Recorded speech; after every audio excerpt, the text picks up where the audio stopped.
দেশ আক্রান্ত হলে প্রতিরোধ যুদ্ধে অংশ নেয়া সকল নারী পুরুষের ওপর ফরজে আইন। কোরআন, সুন্নাহ ও আইন বিশারদদের, ইমাম আলেমদের এটি সর্বসম্মত অভিমত ও সিদ্ধান্ত।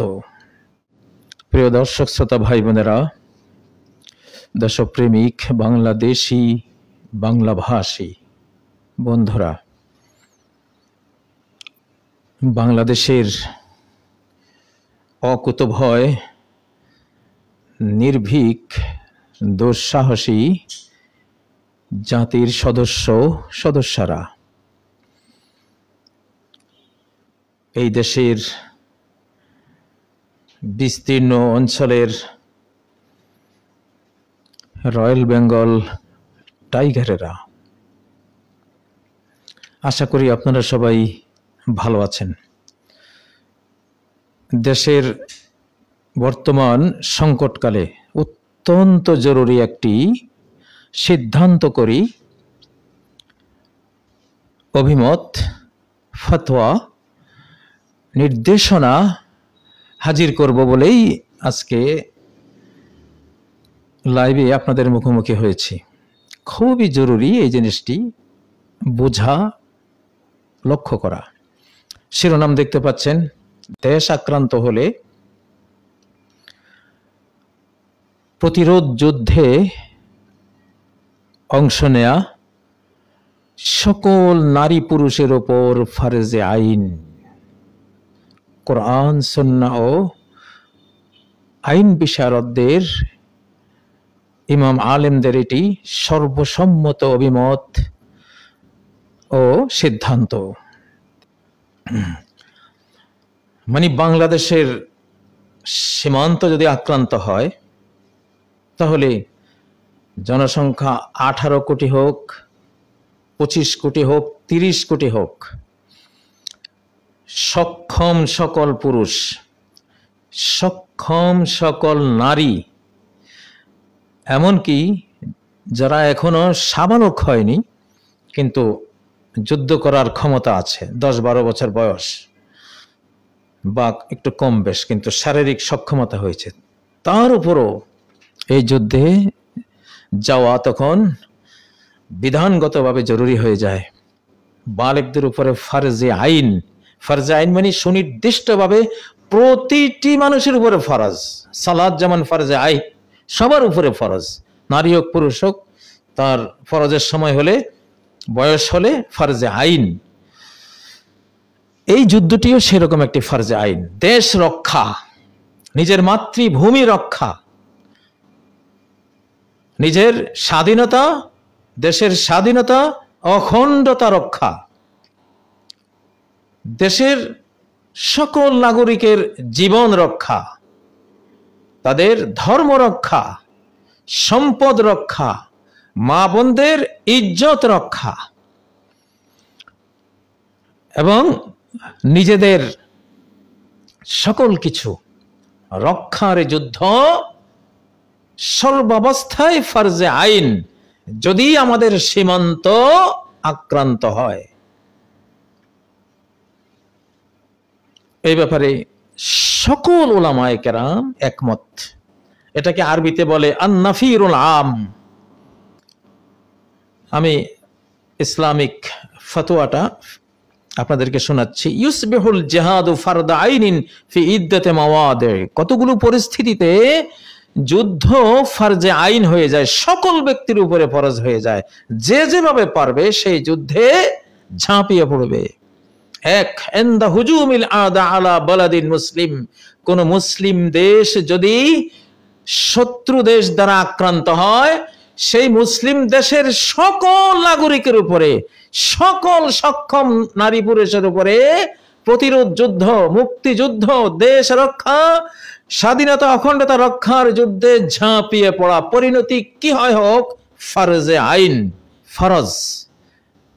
মানে এত বড় ইবাদত এটি, এই পবিত্র হোলি ওয়ার, পবিত্র যুদ্ধ এত বড় ইবাদত যে ইবাদত করলে আপনি ফরজ ইবাদতের সওয়াব পাবেন। আর আমরা যেই দেশ দ্বারা আক্রান্ত হওয়ার মুখোমুখি হয়েছি সেই দেশের ব্যাপারে তো ঘোষণা আছেই।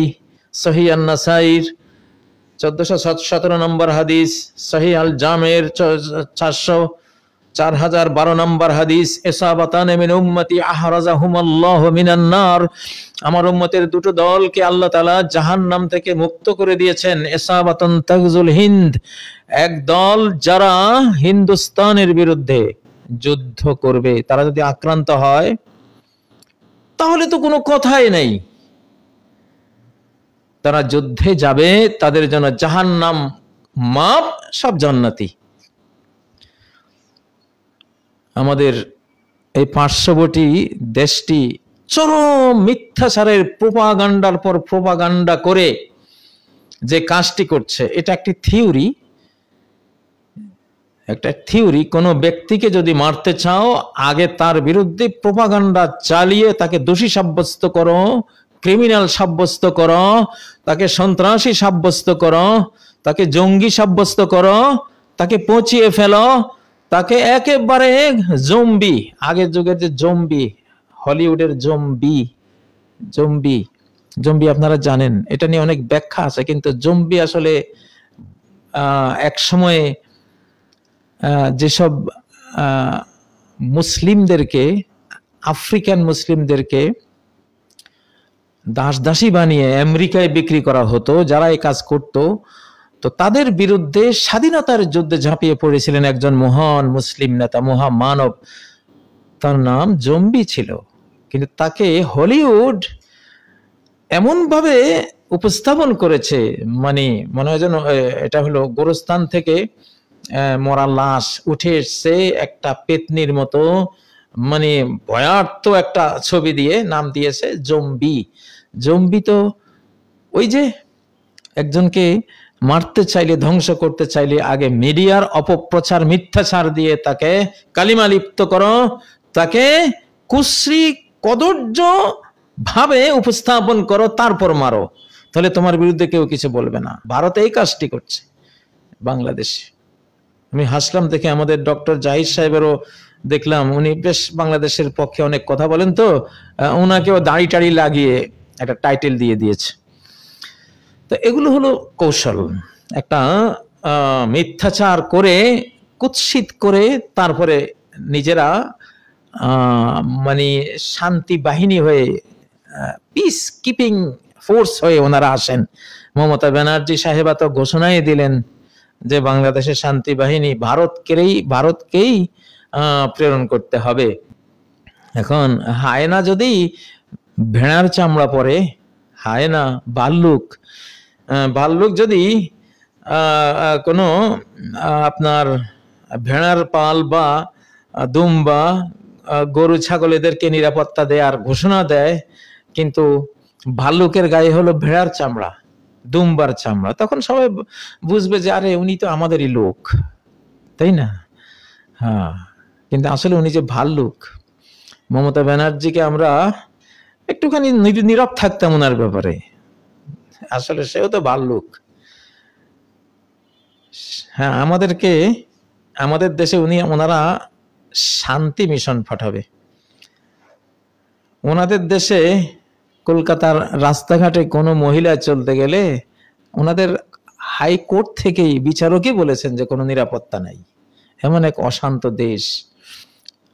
মুসলিম সংখ্যালঘুরা ডিটেনশন ক্যাম্পে রাতের পর রাত, দিনের পর দিন মনোবেতর জীবন যাপন করে। কথায় কথায় গুলি, কথায় কথায় আপনার মসজিদকে বলা হয় যে এখানে মন্দির ছিল, ওই ওই ওই ওই দরবারে একসময় মন্দির ছিল। এগুলো অজুহাত দাঁড় করিয়ে যারা নিজের দেশের জাতিকে মারে, তারা আসবে আমাদের দেশে শান্তি দেওয়ার জন্য। আসলে কপাল পড়লে এরকমই হয়। তো যাই হোক, আমি পরে আরো কথা বলবো, কিন্তু আমাদের কথা হলো ক্লিয়ার কথা। যখন নবীজির মদিনা আক্রান্ত হয়েছিল আহজাব যুদ্ধে, তিনি কাউকে পারমিশন দেননি যুদ্ধের বাইরে থাকার, কেউ না, সবাই যুদ্ধে যেতে হবে। এটা নাফিরে আম বলা হয়, এটাকে জনযুদ্ধের ডাক। এটা ইমাম দিবেন, ডক্টর ইউনুস দিবেন, দেশ আক্রান্ত হওয়ার পরিস্থিতি হয়ে গেছে, জনযুদ্ধের ডাক এখনই দিতে হবে। প্রস্তুত সবাই, ডেথ ফোর্স, মৃত্যু সৈনিক তৈরি করে দিতে হবে। আমরা ধর্মীয় অঙ্গন থেকে আমরা কোরআন সুন্নাহ দিয়ে আমরা অলরেডি ঘোষণা দিয়ে দিলাম। এই পরিস্থিতিতে আপনি নাফিরে আম করবেন, জনযুদ্ধের ডাক দিবেন, দেশ রক্ষার জন্য, দেশের অখণ্ডতা রক্ষার জন্য। পরিস্থিতি অনেক আগে আমি আপনাদেরকে ভিডিওর মাধ্যমে বলেছিলাম যে মার্চ 2025-এর আগেই সকল সামরিক প্রস্তুতি বাংলাদেশকে সম্পন্ন করতে হবে। আবু হুরায়রার গোপন ব্যাগ থেকে এবং অতীতের মনীষীদের প্রেডিকশন থেকে, বর্তমান পরিবেশ পরিস্থিতি থেকে রেজাল্ট বের করে আপনাদেরকে আমি বহু আগে বলেছিলাম, আজও বলছি বন্ধুরা। তো এই যুদ্ধ এটা ফরজে আইন, কারণ এখানে সবাই অংশ না নিলে বিশাল একটা দেশ, তার বিরুদ্ধে আমরা নাও পারতে পারি, সবাইকে এগিয়ে আসতে হবে। ওহুয়ানি ইহতাজা ইলা জামিল মুসলিমিন ইনদা দুখুলিল কুফার ওয়া ইহতিলালিহিম লিআরদিন ইসলামিয়া আও তাহদীদিহিম লাহা। কোন মুসলিম ভূখণ্ড যদি বিজাতি দ্বারা আক্রান্ত হয় অথবা ঝুঁকিতে পড়ে যায়, হুমকিতে পড়ে, আক্রমণের হুমকিতে পড়ে যায়, আক্রমণ হয় নাই, হুমকি শুরু হয়েছে। বাংলাদেশে এখন চতুর্পার্শ্বে ভারত তাদের ফাইটার জেট স্থাপন করে, বিমানবন্দর স্থাপন করে ঘেরাও করে রেখেছে। তাদের হাওয়াই জাহাজ, তাদের ক্ষেপণাস্ত্র ইউনিট আমাদের রেঞ্জের মধ্যে তারা স্থাপন করে রেখেছে। হাজার হাজার সৈন্য চতুর্দিকে তারা সেট করে দিয়েছে। আমাদের আগরতলায় আমাদের বাংলাদেশ হাই কমিশনার, সবাই তো জানি আমরা, আক্রান্ত হয়েছে। সীমান্ত দিয়ে উগ্র ভারত হিন্দুত্ববাদীদেরকে এই দেশে অনুপ্রবেশ করিয়ে দেওয়ার প্রচেষ্টা হয়েছে। দেশের ভেতরে সাবটেয়ররা ওত পেতে রয়েছে। ভারত থেকে শুরু করে দেশের ভেতর পর্যন্ত একই সিলসিলা। ইসকন এখন এক শ্রেণীর মামলাবাজ। এখনো স্বাধীন বাংলাদেশ 5ই আগস্টে আমরা যে স্বাধীন হয়েছি, এখনো দেশপ্রেমিক শ্রেণীকে অতীত রেজিমের সুবিধাখোররা, লুটেরারা, প্রতারকরা এখনো দেশপ্রেমিক অংশকে মিথ্যা মামলা দিয়ে ফাঁসাবার চেষ্টা করে যাচ্ছে। আমরা সকল মিথ্যাকে পদতলে পিষ্ট করে দিয়েছি আল্লাহর উপর তাওয়াক্কুল করে। আলহামদুলিল্লাহ, সামনেও পিষ্ট করব। এই সকল মামলাবাজ, এই সকল ধান্দাবাজ, ধোকাবাজ, স্যাবটিয়র, এগুলি কম বেশ সবাই রয়ের সদস্য, ইসকনের দালাল এবং ভারতের দালাল, ভারতীয় রেজাকার, হিন্দুস্তানি রেজাকার, কোনো সন্দেহ নেই। তাদেরকে আমরা সাবধান করে দেই ইনশাআল্লাহ। আমরা প্যারাডক্সিক্যাল ওয়ার, দুর্বোধ্য যুদ্ধের যোদ্ধা আমরা। আক্রান্ত হলে বিশ্ব দেখবে কিভাবে বাংলাদেশ প্রতিরোধ করে। বিশ্ব যুদ্ধ শিখবে বাংলাদেশ থেকে যদি আক্রান্ত হই। আমরা যুদ্ধ চাই না। আমাদের নবীজি বলেছেন, তোমরা লা তাতামান্নাও লিকা আল আদু, কোন শত্রুর সাথে যুদ্ধ তোমরা চাইও না, কিন্তু যদি আক্রান্ত হও ছেড়ে দিও না, আল্লাহ তোমাদের সাথে আছেন। তা আমরা তো আক্রান্ত, আমরা কাউকে আক্রমণ করতে জানি। বাংলাদেশি আমরা ডিফেন্সিভ জাতি, আমরা ডিফেন্সিভ জাতি, আমরা অফেন্সিভ না, আমরা শান্তিপ্রিয়। কিন্তু আমরা আক্রান্ত হলে আমরা রয়্যাল বেঙ্গল টাইগার, আমরা গহীন জঙ্গলের সিংহ ইনশাআল্লাহ। তো এই জন্য কেউ যাতে আমাদেরকে আক্রমণ করার মতো দুঃসাহস না দেখায়। তো এখানে যেটা আহজাব যুদ্ধে, মানে যে যৌথ বাহিনী নবীজিকে আক্রমণ করেছিল, তখন আল্লাহ তাআলা এক গ্রুপের দুর্নাম করেছেন সূরাতুল আহজাবের 13 নম্বর আয়াতে, ওয়ায়াস্তাযিনু ফারিকুম মিনহুমুন নাবিয়্যা ইয়াকুলুনা ইন্না বুয়ুতানা আওরাহ। একদল এসে নবীজিকে বলছে, ইয়া রাসূলুল্লাহ, আমার ঘর অরক্ষিত, আমার বউ বেটি, আমার ছেলেমেয়েরা অরক্ষিত, আমাকে যুদ্ধে যাওয়া থেকে আপনি মাফ করেন, আমি একটু ঘরের হেফাজতে থাকি, শত্রু যদি আমার ঘর আক্রমণ করে কি উপায় হবে? আল্লাহ বলে যে ইয়াকুলুনা ইন্না বুয়ুতানা আওরা, বলে আমাদের ঘরগুলি আওরা, মানে এটা অরক্ষিত। ওমা হিয়া বিআওরা, আসলে অরক্ষিত না। ইউরিদুনা ইল্লা ফিরারা, এরা যুদ্ধ থেকে পলায়নের ইচ্ছে এই অজুহাত দাঁড় করাচ্ছে। কোন অজুহাত এখন শোনা হবে না, আল্লাহ তাআলা শুনেন নাই। এটা সূরা আহজাবের 13 নম্বর আয়াত। তাহলে বাংলাদেশ আক্রান্ত হলে কোনো বাংলাদেশি যাই বলবেন ডক্টর ইউনূস সাহেব বা প্রধান সেনাপতি সাহেব আমি কিন্তু পারতেছি না। না, কেন পারবো না? তুমি পারতে হবে, তোমার যা আছে তা নিয়ে তুমি শত্রুর বিরুদ্ধে লড়ো, অন্তত হাত তোলো তো, যুদ্ধের ময়দানে গিয়া হাত তুলে দোয়া করো। দোয়া তো একটা মিসাইল, একটা ক্ষেপণাস্ত্র। আমাদের শক্তি যেখানে শেষ, আমাদের স্পিরিচুয়াল ফিজিক্যাল শক্তি যেখানে শেষ, স্পিরিচুয়াল শক্তি সেখানে শুরু আমাদের। আমরা অনন্ত শক্তি নিয়ে লড়ি। আমাদের জনসংখ্যা কি কম? ওনারা ভাবছেন যে বাংলাদেশ ছোট্ট একটা দেশ, আমরা জনসংখ্যা কম। আমি দেখি আমাদের জনসংখ্যা কত, ধরুন 20 কোটি, ধরুন বাংলাদেশের জনসংখ্যা 20 কোটি, তাই না? না, আল্লাহ তাআলা কি বলছেন সূরা আনফালের মধ্যে, ইয়াকুম মিনকুম 20 সাবিরুনা ইয়াগলিবু মিআতাইন, তোমাদের মধ্যে যদি শুধু 20 জন অটল অবিচল নির্ভীক সৈন্য থাকে, ইয়াগলিবু মিআতাইন, 200 বেঈমান সৈন্যকে পরাস্ত করতে পারবে। 20 জন 200 জনকে, তার মানে কি 20 জন 200 মানে কি একজন 10 জনকে হারাতে পারবে। একজন সমান 10 জন। আমরা তো বাংলাদেশ আক্রান্ত হলে আমরা একজন 10 জনে হব। তাহলে ধরেন 20 কোটিতে 10 গুণ দেন, কত? 200 কোটি। বাংলাদেশের জনসংখ্যা কোয়ান্টিটিতে যদি 20 কোটি হয়, কোয়ালিটিতে 200 কোটি। 200 কোটি। আর যদি ভারতের যে 30 কোটি আছে, পাকিস্তানের 25 কোটি, বাংলাদেশের 20 কোটি, কত? 30, এদিকে 45 আর এদিকে 20, 75, ধর প্রায় 80 কোটি। 80 কোটি হবে। তাহলে 80 কোটিকে 10 দিয়ে পূরণ দেন, 800 কোটি। ভারতের ভিতরে বাংলাদেশে পাকিস্তানে মিলে মুসলমানের কোয়ালিটিগত সংখ্যা, কোয়ান্টিটিতে 80 কোটি, কোয়ালিটিতে এরা কোরআন বলছে তোমরা 800 কোটি, গোটা মানব জাতির সমান। মনে করেন না যে আমাদের সংখ্যা কম। চান্দুরা, মুসলিম কখনো যুদ্ধে হারে না। মুসলিম যদি যুদ্ধে ঝাঁপায়, আক্রমণ করেন আর ঝাঁপিয়ে পড়ে, হেরে যাবে না, হেরে যাব না ইনশাআল্লাহ। কপাল পুড়বে না নিজের দেশের। আমরাই ভারত স্বাধীন করে দিয়েছিলাম মুসলিমদের 200 বছরের যুদ্ধে। আমাদের হিন্দু বন্ধুরা যখন কিনা ইংরেজদের তোয়াজ করতো, রবি ঠাকুর যখন ইংরেজদের কি জগৎ ভারত বিধাতা না জানি কি বলে ইংরেজদের তোয়াজ করতো, তখন আমাদের তিতুমির বাঁশের কিল্লা দিয়ে যুদ্ধের ডিক্লার দিয়েছে। আমরা যুদ্ধ করেছি, আমরা শিখিয়েছি। 750 বছর আমরা ভারত শাসন করে ইংরেজদের হাতে যখন দেশ চলে গেছে, ভারত চলে গেছে, আমরা 200 বছর লড়াই করে স্বাধীন করে আমরা পাকিস্তান নামে আলগা হয়েছি, বাকিটা হিন্দুদেরকে দিয়েছি। আমাদের শৌর্য বীর্যের কারণে তারাও সাহসী হয়ে অংশ নিয়েছিল। ভারত স্বাধীনতার পেছনে মুসলিমদের অবদানই সবচেয়ে বেশি। আজকে মুসলিমদেরকে বলে যাচ্ছেন, মুসলিমদেরকে মারতে আসতেছেন, মুসলিমদের উপরে এইভাবে অত্যাচার, এইভাবে মিথ্যাচার করছেন।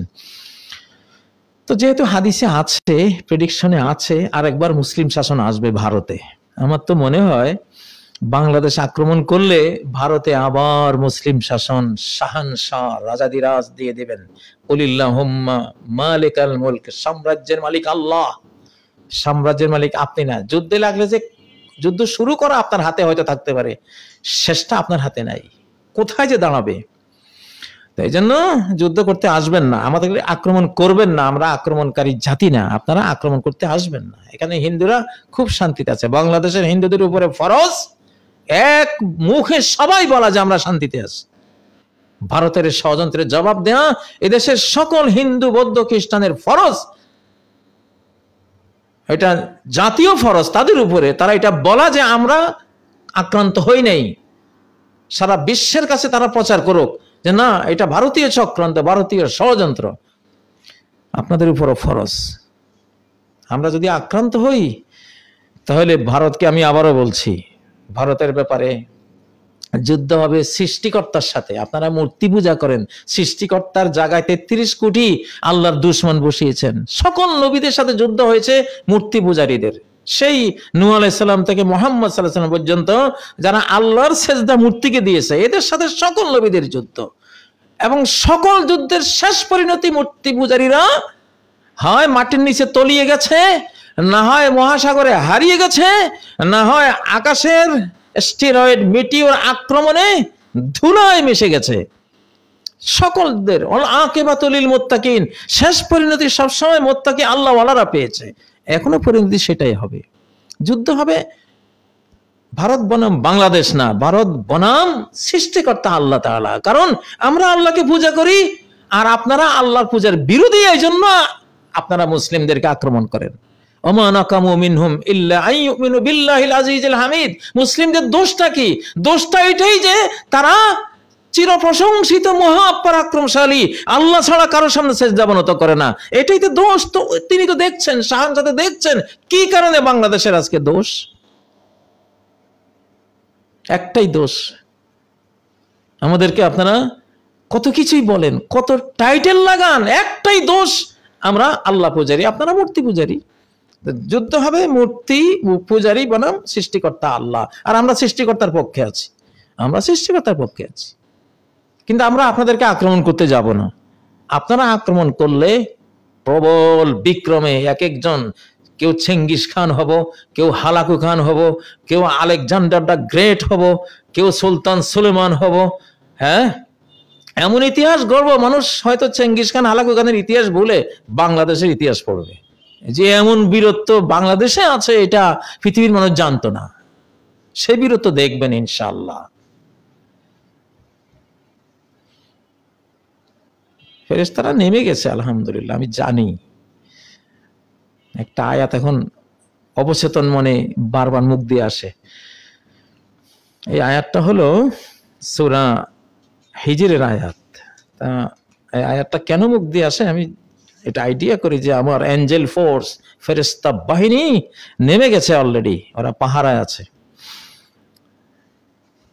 ফেরেশতা বাহিনী চিনেন তো, এক জিবরাইলের 600 পাখা আছে, একটা দিয়েই কমে লুতের ওই 75 কিলোমিটার লম্বা, 5 কিলোমিটার চৌড়া পুরা ভূমিকে আকাশে তুলে উল্টিয়ে এভাবে ছেড়ে দিয়েছিল। সেই অ্যাঞ্জেলটা নেমে গেছে অলরেডি। যে আয়াতটা আমি পড়ি এখন, আমার স্বপনে জাগরণে পড়ি, সেই আয়াতটা হলো মা নুনাজ্জিলুল মালাইকাতা ইল্লা বিল হাক্কি ওয়া মা কানু ইযাম মুনযারিন। আমি যখন ফেরেশতা অবতীর্ণ করি তখন একটা বাস্তব সত্য কমান্ড নিয়ে আমি নাজিল করি, ধ্বংসের কমান্ড নিয়ে, ধ্বংসের নির্দেশ দিয়ে আমি মালাইকা সেন্ড ডাউন করে, ফেরেশতা সেন্ড ডাউন করে দেই। ওমা কানু ইযাম মুনযারিন, শত্রুরা তখন আর কোনো অবকাশ প্রাপ্ত হয় না, সময় নাই, টাইম শেষ, এমন অবস্থা হয়ে যায়। তো অলরেডি ফেরেশতা ফোর্স রেডি আছে, আপনারা আসলে মেহমানদারিটা ওনারা শুরু করবেন ইনশাআল্লাহ, আমাদের আগে ওনারা শুরু করবেন। তো এখন আমাদের এই দেশের মানুষদের কথা হলো, এই দেশের সবার উপরে, সকল নারী সকল পুরুষের উপরে প্রতিরোধ যুদ্ধ ফরজে আইন। وَإِذَا كَانُوا مَعَهُ عَلَى أَمْرٍ جَامِعٍ لَمْ يَذْهَبُوا حَتَّى يَسْتَأْذِنُوهُ। আল্লাহ তাআলা বলছেন, যখন মুমিনরা কোন জাতীয় যুদ্ধে, জাতীয় বিষয়ে রাষ্ট্র সরকারের সাথে থাকবে, তখনকার নবীজি ছিলেন রাষ্ট্রপতি, রাষ্ট্রপতির সাথে থাকবে, লাম ইয়াযহাবু হাত্তা ইয়াস্তাযিনু, রাষ্ট্রপতির অনুমোদন ছাড়া, তৎকালীন যিনি রাষ্ট্রপতি নবীজি, তার অনুমোদন ছাড়া তারা কোথাও যেতেও পারবে না, অনুমতি লাগবে। এটা ঈমানের বিষয়, জান্নাত জাহান্নামের বিষয় এটা। অতএব কোনো অবহেলার সুযোগ নেই, যুদ্ধ ফরজ। এই জন্য ট্রেনিং শুরু করে দেন, ঘন্টার পর ঘন্টা সাঁতার কাটেন, দৌড়ান, 2, 4, 5, 10 ঘন্টা করে দৌড়ান, লেফট রাইট করেন, লাঠি খেলা, কারাতে, এগুলি শিখান। সরকারের উপর এখন ফরজ হয়ে গেছে। হুমকি, আপনি আক্রান্ত হলে কখন রেডি হবেন আপনি, আপনাকে তো এখনই প্রস্তুতি নিতে হবে, এটা ফরজ, এটা ফরজে আইন হয়ে গেছে। কারণ এখানে ইসলামী ফতোয়ায় দুইটাই আছে, দেশ আক্রান্ত হলেও ফরজ আইন, আক্রান্ত হয়নি কিন্তু হুমকি দামকি পরিস্থিতি শুরু হয়ে গেছে, তখন থেকে ফরজ আইন, এখন থেকে ফরজ আইন ট্রেনিং দেওয়া। যদি আপনারা ডক্টর ইউনূস সাহেব, সেনাবাহিনী প্রধান, আরো যারা আছেন, আপনারা যদি এখন আমাদেরকে ট্রেনিং দেওয়ার ব্যবস্থা না করেন, আপনারা ফরজে আইন তরকের কবিরা গুনাহগার হবেন। আমাদেরকে ট্রেনিং দিলে কোনো লস আছে? বহু দেশ আছে সকল নাগরিকের উপরে ট্রেনিং রাষ্ট্রীয়ভাবে ফরজ করে রেখেছে, বাংলাদেশ এখন সেই অবস্থা নেই। অতএব ট্রেনিং দেন, জাতিকে রেডি করেন, শারীরিক ফিটনেস ইনশাআল্লাহ আমাদের এক একজন সেনাবাহিনীর পিছনে আমরা লাখ লাখ জনগণ আমরা রেডি। আপনারা জনগণের গভীরতায় আশ্রয় নেবেন ইনশাআল্লাহ। সেনাবাহিনীর কোনো ভয় নেই আমাদের সেনাবাহিনী। আমি আপনাদেরকে 8:17 কথা বলেছি, যখন মারবেন তখন 8 নম্বর সূরা আনফালের 17 নম্বর আয়াত পড়ে শুরু করবেন। ওমা রমাইতা ইজ রমাইতা ওয়ালা কিন্নাল্লাহ রামা। তুমি যখন নিক্ষেপ করছিলে, তুমি তো নিক্ষেপ করেছিলে না, আল্লাহ নিজে নিক্ষেপ করেছেন। আপনি যখন এই আয়াত পড়ে নিক্ষেপ করবেন, নিক্ষেপের শক্তিটা তখন আল্লাহ থেকে সাপ্লাই হয়ে যাবে।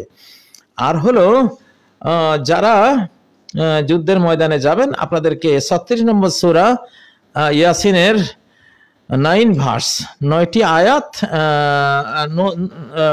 1 থেকে 9 নম্বর আয়াত পর্যন্ত পড়তে বলছি। এটা পড়লে এটা জ্যামিং আপনি করে দিলেন, আপনাকে দেখবে না শত্রুর কোনো মানে ভীষণ দিয়ে কোনো দেখার যন্ত্র দিয়ে শত্রু আপনাকে দেখবে না। أعوذ بالله من الشيطان الرجيم بسم الله الرحمن الرحيم ياسين والقرآن الحكيم إنك لمن المرسلين على صراط مستقيم تنزيل العزيز الرحيم لتنذر قوما ما أنذر آباؤهم فهم غافلون لقد حق القول على أكثرهم فهم لا يؤمنون إنا جعلنا في أعناقهم أغلالا فهي إلى الأذقان فهم مقمحون وجعلنا من بين أيديهم سدا ومن خلفهم سدا فأغشيناهم فهم لا يبصرون। এই 9টি আয়াত পড়বেন সকল সৈনিক, আমাদের সেনাবাহিনীর, আমাদের শ্রদ্ধা, আমাদের যারা মুরব্বী তাদেরকে শ্রদ্ধা জানাই, যারা ছোট আছো তোমাদেরকে স্নেহ জানাই। এই 9টা আয়াত পড়বা, মুখস্থ করি না। এই 9টি আয়াত পড়লে তোমাকে কোনো শত্রু দেখতেই পাবে না, জ্যামিং হয়ে গেল। এখানে কি বলছেন? ওয়াজআলনা মিন বাইনি আইদিহিম সাদ্দা, আমি ওদের অর্থাৎ শত্রুদের সামনে একটা ওয়াল দিয়ে দিয়েছি, আনসিন ওয়াল, দেয়াল আমি তৈরি করে দিয়েছি। ওমিন খালফিহিম সাদ্দান, পিছনেও একটা অদৃশ্য ওয়াল আমি তৈরি করে দিয়েছি। ফাআগশাইনাহুম, ওদেরকে আমি ঢেকে দিয়েছি। ফাহুম লা ইউবসারুন, ওরা কিছুই দেখবে না। ইমাম কুরতুবী রহমতুল্লাহ আলাই, গ্রানাডায় যখন খুব যুদ্ধ চলছিল, বিখ্যাত তাফসিরের লেখক ইমাম কুরতুবী, তাফসির আল কুরতুবীর লেখক, তো তখন তো শত্রু ছিল জনে জনে। উনি গ্রানাডার রাস্তা দিয়ে, কর্ডোবার রাস্তা দিয়ে হাঁটতেছেন, কর্ডোবায়। তো বেশ কয়েকজন খ্রিস্টান সৈনিক ওনাকে কতল হত্যা করার জন্য সামনে ওত পেতে আছে। উনি তাদের ভিতর দিয়ে এই 9টি আয়াত পড়ে চলে গেছে, ওরা দেখেনি। তো এই আয়াতটি, এই 9টি আয়াত পড়বেন। আর আরেকটি আপনাদেরকে জ্যামিং তৈরি করার বা অদৃশ্য হয়ে যাওয়ার আয়াত দিচ্ছি। কোন সূরা? সূরা বনী ইসরাইল। হ্যাঁ, সূরা বনী ইসরাইলের আরেকটা আয়াত দিচ্ছি। এই আয়াত পড়েও আপনারা আমাদের সৈন্যবাহিনী আপনারা জ্যামিং তৈরি করতে পারবেন। বিশ্বাস করেন, একিনে দরিয়া পার, আমরা এগুলি আমল করি। তো এগুলো, এটা সূরা বনী ইসরাইলের 35 নম্বর আয়াত। ওয়াইজা ক্বরাতাল কুরআন জাআলনা বাইনাকা ওয়া বাইনাল্লাযীনা লা ইউমিনুনা বিল আখিরাতি হিজাবাম মাসতুরা, যখন তুমি কোরআন পড়ো আমি তোমার মাঝে আর আখিরাত অবিশ্বাসীদের মাঝে একটা অদৃশ্য পর্দা, ওয়াল, দেয়াল রচনা করে দেই। আল্লাহ জানেন সেটা কি, এটা এনার্জেটিক কোন ওয়াল আল্লাহ তাআলা দিয়ে দেন। তারপরে যুদ্ধে যাবেন, সূরা ইখলাস মুখস্থ আছে, আবৃত্তি করতে থাকেন, সূরা ফাতিহা মুখস্থ আছে, আবৃত্তি করতে থাকেন, একটা ওয়াল আল্লাহ তৈরি করে দিবেন। তো এগুলি আরো অনেক কৌশল আছে ইনশাআল্লাহ। আপনারা ভয়ে তো কিছুই নেই, আপনি আপনার সাহায্যকে সাথে নিয়ে যান। আমার যেমন কোনো ভয় নেই, 800 কোটি মানুষ আক্রমণ করলো, আমি আমার সর্বশক্তিমানকে সাথে নিয়ে যাচ্ছি, উনি আমার সাথে আছেন, ভয়টা কিসের? আমার মূল শক্তি তো পাওয়ার হাউস উনি। তো যাই হোক, উনি আমার সাথে কেন সঙ্গ দিবেন? বর্তমান সারা বিশ্বে ভারতের মতো এত মূর্তি পৃথিবীর কোনো দেশেই নেই। মানে এত বড় শত্রু দেশ আল্লাহর, বাংলাদেশের না, সরাসরি সৃষ্টিকর্তার এত বড় শত্রু দেশ পৃথিবীতে আর নাই। এত মূর্তি পূজা করে ওরা সৃষ্টিকর্তার বিরুদ্ধে ওরা এমন ভাবে অবস্থা নিয়েছে। অতএব সৃষ্টিকর্তা যে আপনাদের জনে জনের সাথে তিনি আছেন কোনো সন্দেহ নেই। অতএব যদি আমরা আক্রান্ত হই ইনশাআল্লাহ আন-নাফিরুল আম, একেবারে জনযুদ্ধের ডাক। আমি তো আজকে সিদ্ধান্ত জানিয়ে দিলাম, আপনারা সেটা কাজে লাগাবেন ইনশাআল্লাহ। তো এবং কারো পালাবার কোনো সুযোগ নেই। এই জনযুদ্ধের জনযুদ্ধ থেকে পালিয়ে যাওয়া এটা কবিরা গুনাহ, মহা পাপ। তো এখানে বলা হয়েছে একটা ছেলে চাচ্ছে জনযুদ্ধে যাবে, মা বাবা অনুমতি দিচ্ছে না, কয় না এখানে মা বাবার কথা শোনা যাবে না। মুকাদ্দাম আলা তাআতিল আবাওয়াইন, মা বাবার কথা এখানে গৌণ। দেশ রক্ষা করে, আরে মা বাবা তো রক্ষা হবে না যদি আক্রান্ত হয়। এই জন্য মা বাবার সাথেই পোলাকে মা বাবা যেতে দিতে না চাইলেও যেতে হবে, তাকে ফরজে আইন, এটা যেতে হবে, ছাড় নাই কোনো। এখন স্ত্রী যুদ্ধে যাওয়ার মতো কন্ডিশন আছে, স্বামী দিচ্ছে না, এখানে স্বামীর কথা শোনা যাবে না। এখানে স্ত্রী তার পাওয়ার আছে, স্ত্রী যুদ্ধে ওখানে অংশগ্রহণ করবে, যুদ্ধে যাবে, কারণ তার নিজের ব্যক্তিগত রক্ষার জন্য তো যুদ্ধে তাকে ঝাঁপিয়ে পড়তে হবে।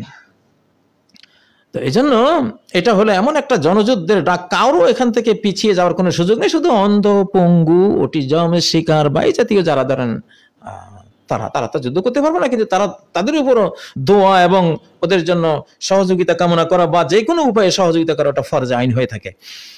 তো আল্লাহ তাআলা এইভাবে বিধানটি দিয়েছেন। আল্লামা সারাকসি হানাফি মাযহাবের অনেক বড় ফিকহি আলেম, উনি বলেছেন কাযালিকাল গিলমান আল্লাযিনা লাম ইয়াবলুগু ইযা আতাকুল কিতাল, যারা নাবালেগ রয়েছে, কিশোররা, যদি যুদ্ধের সামর্থ্য থাকে যুদ্ধে ঝাঁপিয়ে পড়তে হবে। ফালা বাস আন ইয়াখরুজু ওয়া ইউকাতিলু ফিন নাফিরিল আম, জনযুদ্ধের ডাক যখন সরকার দেবে তখন সেই ডাকে নাবালেগদেরকেও অংশ নিতে হবে যদি তারা যুদ্ধের সক্ষমতা রাখে। ওয়াইন কারিহা যালিকাল আবাল উম্মাহাত, মা বাবা দিতে না চাইলেও যেতে হবে। আমরা হাজার সালাম জানাই আমাদের ওই কিশোরদেরকে, হয়তো মা নিষেধ করেছিল, বাবা নিষেধ করেছিল, যেতে দিচ্ছিল না, কিন্তু মা বাবার চোখ এড়িয়ে চলে গেছে, গিয়ে শহীদ হয়েছে, তাদেরকে হাজার সালাম জানাই, আল্লাহ তাআলা তাদের ক্ষমা করে দেন, তারা আমাদের প্রেরণার উৎস। তো এখন যদি ধরেন বাংলাদেশের 20 কোটি মুসলিম যদি আমরা এই শত্রুদের আক্রমণে আমরা দুর্বল হয়ে যাই, তখন বাংলাদেশ থেকে কাছের মুসলিম দেশ কোনটা আছে তাদের উপরে ফরজ হয়ে যাবে আমাদের সাথে যুদ্ধে যোগ দেয়া। পাকিস্তান, আফগানিস্তান, ইরান, এদের উপরে ফরজ হয়ে যাবে আমাদেরকে সাহায্য করা। যদি ওরাও এই যুদ্ধে না কুলায়, টোটাল মুসলিম জাহানের উপরে তখন ফরজ বাংলাদেশের সাথে এই যুদ্ধে অংশ নেয়া। এটা ইসলামিক ফতোয়া, এটা সমর নীতি ইসলামের। তার মানে ইনশাআল্লাহ বাংলাদেশ একা লড়বে না, আল্লাহ তাআলাকে সাথে নিয়ে গোটা মুসলিম জাহানকে সাথে নিয়ে লড়বে ইনশাআল্লাহ। আমাদের বাংলাদেশের ইন্টারন্যাশনাল যেই সীমানা সেটা হলো 4,17,00,000 প্লাস। 4 কোটির চেয়ে বড় আমাদের ইন্টারন্যাশনাল সীমানা, মানে মুসলিম জাহানের একটা অংশ। তো আমরা কি ছোট দেশ? মোটেও ছোট দেশ না। আর আল্লাহ তাআলা তো ছোটরে দিয়েই বড়দেরকে হারান সব সময়। এই জন্য বাংলাদেশের চারদিকে শত্রু, কিন্তু আকাশটা খোলা। এটাই সবচেয়ে বড় ভয়ের জিনিস শত্রুর জন্য। এরা যাবে কোন দিকে? এরা তো আল্লাহকে ডাকবে, আর আল্লাহ তো এমন সর্বশক্তিমান, উনি এক হুকুমেই তো এরকম কয়েক হাজার কোটি দেশ লয় করে দিতে পারেন, ডেস্ট্রয় করে দিতে পারেন, ওনার তো সেই ক্ষমতা আছে। অতএব ইনশাআল্লাহ ভয়ের তো কিছু নেই, ভয় তো কবে বিদায় করে দিয়েছে জীবন থেকে, ভয় বলতে কিছু নেই। আর ইনশাআল্লাহ আর 5ই আগস্টে তো আমাদের ভয় জিনিসটাকে না করে দিয়েছে, জীবন থেকে ডিলিট করে দিয়েছে, ভয় বলতে কিছু নেই এখন আর ইনশাআল্লাহ। তো যাই হোক, মোটামুটি এটা একটা শরঈ বিধান আপনাদেরকে জানালাম। দেশ আক্রান্ত হলে আবাল বৃদ্ধ বনিতা, ছোট বড়, পোলা বুড়া, নারী পুরুষ, একেবারে সবাই ঝাঁপিয়ে পড়ো। বাঁশের লাঠি রেডি করেন, তারপরে আরো যা যা আছে বুঝেন না, একটা করে লাঠি বানান না, লাঠিতে সুন্নত, লাঠিতে হাতে করে হাঁটেন, তবুও তো একটা শক্তি বুঝায়, গায়ে শক্তি থাকে। আর সরকারের উচিত কয়েক কোটি কিনা কয় রাইফেল, SMG, LMG রেডি করে রাখেন। যখন জনযুদ্ধের ডাক দিবেন, সংক্ষিপ্ত ট্রেনিং দিয়ে আমাদেরকে ছেড়ে দিবেন, আমরা এই দেশের সরকারি সেনাবাহিনীর সাথে কাঁধে কাঁধ মিলিয়ে ইনশাআল্লাহ আমরা লড়াই করব ইনশাআল্লাহ। আপনারা প্রস্তুতি নেন, দেশ রক্ষার প্রস্তুতি নেন, এটা সরকারের উপর ফরজ। আমি কোনো বক্তৃতা করছি না ভাই, এটা আইন, এটা ল, এটা ফরজে আইনের বিষয়, এটা করতে হবে, এটা করা ফরজ। আল্লাহ তাআলা তৌফিক দেন। কথা আর লম্বা করব না, অতএব বাংলাদেশকে নিয়ে যারা মনে করছেন যে ছোট্ট দেশ, আমরা মোটেও ছোট্ট না, আমরা বিশাল, আমাদের সাথে সর্বশক্তিমান জড়ানো আছে। তো উনি আমাদের হেল্পার, আমাদের সাহায্যকারী, আমাদের মুরব্বী, আমাদের গার্ডিয়ান, আমাদের সবকিছু উনি ইনশাআল্লাহ। আমাদের মুখের বাণী হবে হাসবুনাল্লাহু ওয়া নি'মাল ওয়াকিল, ফানি'মাল মাওলা ওয়া নি'মান নাসির, ইনশাআল্লাহ। আর এখন তো অনেক গুনাহ খাতা সমাজে, আমাদের জীবনে কত গুনাহ, জান্নাতে যাওয়ার কোনাকুনি পথ হলো আপনি অ্যান্টি ভারত হন, ইনশাআল্লাহ আল্লাহ আপনাকে জাহান্নাম মাফ করে দিবেন। অ্যান্টি ভারত হওয়া, এখন যেহেতু ভারত আক্রমণকারী, আক্রমণ করছে অলরেডি, আক্রমণের বহু ধাপ এগিয়ে গেছে তারা, এখন তারা আর আমাদের বন্ধু না, তারা এখন আক্রমণকারী হয়ে গেছে অলরেডি। এই মুহূর্তে আমাদের তাদের বিরোধী হওয়া হলো ফরজে আইন, বিরোধী হলে আল্লাহর রহমতে আপনি জাহান্নাম থেকে মুক্ত জান্নাতি মানুষ। তো এত বড় অফার, এত বড় লোভনীয় অফার, হায় হায়, আল্লাহ তাআলা দিয়ে রেখেছেন আমাদেরকে 1450 বছর আগে। কেন আপনারা এই অফার নেবেন না? সবাই নেন ইনশাআল্লাহ, ইনশাআল্লাহ। ভারতের বন্ধু হয়ে জাহান্নামে যাবেন না। ভারতের অ্যান্টি হলে আক্রমণকারী ভারত, আমরা বলছি আক্রমণকারী ভারত। শান্তিপ্রিয় ভারত হলে আমরা কিছুই বলতাম না, কিন্তু আক্রমণকারী ভারতের অ্যান্টি হলে আপনি জাহান্নাম থেকে মুক্ত, আপনি জান্নাতি। এই সময় যদি আপনি ভারতের বন্ধুত্ব দেখেন, আপনি ডাইরেক্ট জাহান্নামী হবেন, আল্লাহ দুশমনদের কাতারভুক্ত হবেন, আপনি জাহান্নামী হয়ে যাবেন। এই হাদিসের ঘোষণা, যেটা নাম্বার সহিহ হাদিস, মুহাদ্দিসিনরা হাদিসকে সহিহ ঘোষণা দিয়েছেন। তো যাই হোক, অনেকক্ষণ হয়েছে প্রিয় বন্ধুরা, এই ফরজে আইনের জন্য সবাই রেডি হন। সরকারের উচিত তার জাতিকে বিভিন্নভাবে তৈরি করা। সেনা প্রধান যিনি আছেন, আপনাকে আল্লাহ তৌফিক দেন, আপনি একটা বড় আমাদের খেদমতে লেগেছেন এই জাতির একটা ক্রান্তি লগ্নে, এবং গোটা সেনাবাহিনী উজ্জীবিত হয়েছে। সেনাবাহিনীর আমাদের সদস্য ভাইয়েরা যারা আছেন, বোনেরা যারা আছেন, ইনশাআল্লাহ আপনাদের সাথে লক্ষ লক্ষ জনগণ, ইমানদার জনগণ, ইমানি শক্তি নিয়ে আমরা থাকবো ইনশাআল্লাহ। আনতুমুল আলাউনা ইন কুনতুম মুমিনিন। ঈমানকে পরাস্ত করে এমন কোন উইপন্স পৃথিবীতে নাই, এমন কোন উইপন্স পৃথিবীতে নাই। এমন ঘটনা ঘটবে, 1965 সালের যুদ্ধে ভারতীয় সেনাবাহিনীর লোকেরা বলছিল যে আপনাদের পাগড়িদারি সাদা জুব্বাওয়ালা বিশাল বিরাট আকারের সৈনিকরা কারা, যে আমরা আকাশ থেকে বোম ফেলেছি, ওরা দুই হাতে নিয়ে এভাবে ফেলে দিয়েছে, দুই হাতে বোমাটা নিয়ে ফেলে দিয়েছে, এই সৈনিকরা কারা? পাকিস্তানি সৈনিকরা বললো, কই আমরা তো দেখিনি। তো আমরা তো দেখেছি, ওদের নজরে দেখবে ওরা ইনশাআল্লাহ, আমাদের ফেরেশতা ফোর্স ওরা দেখবে। ফেদায়ে বদর पैदा कर फरिश्ते तेरे नुसरत को उतर सकते हैं गर्दों से कतार अंदर कतार भी। তুমি বদর যুদ্ধের মতো মহানবীজি আক্রান্ত হয়ে তিনি যেমন বদর যুদ্ধ প্রতিরোধ যুদ্ধ করেছিলেন, সেরকম একটা অবস্থা নিজের মধ্যে তৈরি করো, সেরকম আল্লাহ ওয়ালা হও, দেখবা সারি সারি ফেরেশতা, সহস্র সহস্র আল্লাহর অকল্পনীয় শক্তির অধিকারী ফেরেশতারা তোমার সাহায্যে নেমে যাবে ইনশাআল্লাহ, আল্লাহর হুকুমে। আল্লাহ তাআলার সাথে থাকবেন। তো আল্লাহ আমাদের বাংলাদেশকে হেফাজত করুন। ডক্টর ইউনূস সাহেব আমাদের সেনাবাহিনী প্রধান, আমাদের এই বাংলাদেশের প্রতিটি দেশপ্রেমিক নাগরিককে যুদ্ধের জন্য প্রস্তুত হওয়ার তৌফিক দিন। বিশেষ করে যারা হিন্দু, বৌদ্ধ, খ্রিস্টান আছেন, শত লক্ষ মুখে আপনারা প্রচার শুরু করে দেন, আমরা শান্তিতে আছি। আমি কিছুদিন আগে ভিডিওতে বলেছিলাম, আল জাজিরার রিপোর্ট, আফগানিস্তানে যত হিন্দুরা আছে সবাই বলেছে আমরা শান্তিতে আছি। মুসলিম দেশে মুসলিমরা কখনো কাউকে একটা পিঁপড়া মারতেও তারা চিন্তা করে, মুসলিমরা একটা পিঁপড়া মারতেও চিন্তা করে। একটা বিড়ালকে অন্যায়ভাবে হত্যা করা মুসলিম সমাজে কঠিনভাবে নিষিদ্ধ, নিষিদ্ধ। একটা প্রাণীকে না খাইয়ে কষ্ট দেয়া, এটা নিষিদ্ধ ইসলামী আইনে। তো এটা সেই দেশ, আপনাদেরকে কেন কষ্ট দিবে? আপনারা আমাদের এই দেশের নাগরিক, মানব বন্ধু। তবে আপনাদের বলতে হবে, আপনাদেরকে নাম বিক্রি করে তারা এই মুসলিম মানচিত্রে হিন্দু রাষ্ট্র বানাবার ঘোষণা দিচ্ছে। কশিন কালো এটা হবে না। বরং আমি রেজাল্ট বলে দিয়েছি, ভারত যদি এই দেশ আক্রমণ করে, ভারত নিজেকে আর হিন্দুদের হাতে পাবে না। যুদ্ধ শেষে ভারত দেখবে দেশটা মুসলিমদের হাতে ইনশাআল্লাহ। আমার আল্লাহর ঘোষণা আছে, যুদ্ধ শেষে দেখবেন দেশটা মুসলিমদের হাতে। আদালতে বলেছিলাম, জজ সাহেব, একজন হিন্দু জজ ছিল সেদিন আদালতে, আমি বলেছিলাম, আমি কাজী ইব্রাহিম, আমার ব্লাড কিন্তু হযরত ইব্রাহিম আলাইহিস সালামের, আমার এই বংশে হযরত মুহাম্মদ সাল্লাল্লাহু আলাইহি ওয়াসাল্লাম এসেছেন।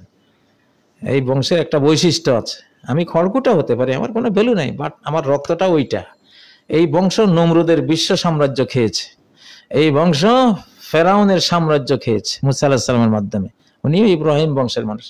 এই বংশ মুহাম্মদ সাল্লাল্লাহু আলাইহি ওয়াসাল্লামের মাধ্যমে রোমান সাম্রাজ্য, পারস্য সাম্রাজ্য খেয়েছে।